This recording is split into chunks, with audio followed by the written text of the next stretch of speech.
ഒരു സിനിമയെ പ്രചോദനമാക്കി ജീവിതം സെറ്റാക്കുക എന്നത് ഒരു അപാര കാര്യമാണ്. അതുപോലെ പ്രചോദനം ഉൾക്കൊണ്ട് പോയവർ ഏറെയുമാണ്. ഈ കഴിഞ്ഞിടത്തിറങ്ങിയ ദുൽഖർ സൽമാന്റെ സിനിമയായ ലക്കി ഭാസ്കർ സിനിമ എല്ലാവരും കണ്ടു കാണും. എങ്കിൽ അത് കണ്ട് പ്രചോദനം ഉൾക്കൊണ്ട് ദുൽഖറിനെ പോലെ പണം സമ്പാദിച്ചിട്ട് തിരിച്ചു വരൂ എന്നും പറഞ്ഞുകൊണ്ട് ഹോസ്റ്റലിൽ നിന്ന് 9ാം ക്ലാസ് വിദ്യാർത്ഥികൾ ഒളിച്ചോടി പോയിരിക്കുകയാണ്. ആന്ധ്രാപ്രദേശിലെ വിശാഖപട്ടണത്താണ് ഈ ഒരു സംഭവം നടന്നത്. സെന്റ് ആൻസ് ഹൈസ്കൂളിലെ 9ാം ക്ലാസ് വിദ്യാർത്ഥികളായ ചരൺ, തേജ്, രഘു, കാർത്തിക്, കിരൺ എന്നീ 4 പേരാണ് ഒളിച്ചോടിപ്പോയത്. ലക്കി ഭാസ്കർ സിനിമയിൽ ദുൽഖർ അവതരിപ്പിച്ച കഥാപാത്രത്തെ പോലെ പണം സമ്പാദിച്ച് കാറൊക്കെ വാങ്ങിയ ശേഷമേ തിരിച്ചു വരികയുള്ളൂ എന്ന് വിദ്യാർത്ഥികൾ സുഹൃത്തുക്കളോട് പറഞ്ഞിരുന്നു.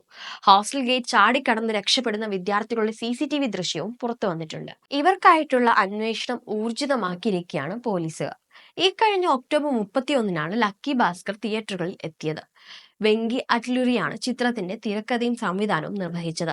1980-90 കാലഘട്ടത്തിൽ ബാങ്ക് ഉദ്യോഗസ്ഥനായ ഭാസ്കർ കുമാർ ആയിട്ടാണ് ദുൽഖർ ചിത്രത്തിൽ എത്തിയിരിക്കുന്നത്. മീനാക്ഷി ചൗധരിയാണ് നായികയും.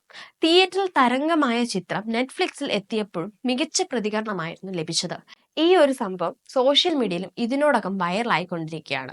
കൂടെ ഒട്ടേറെ പേരുടെ കമന്റും കൂടിയുണ്ട്.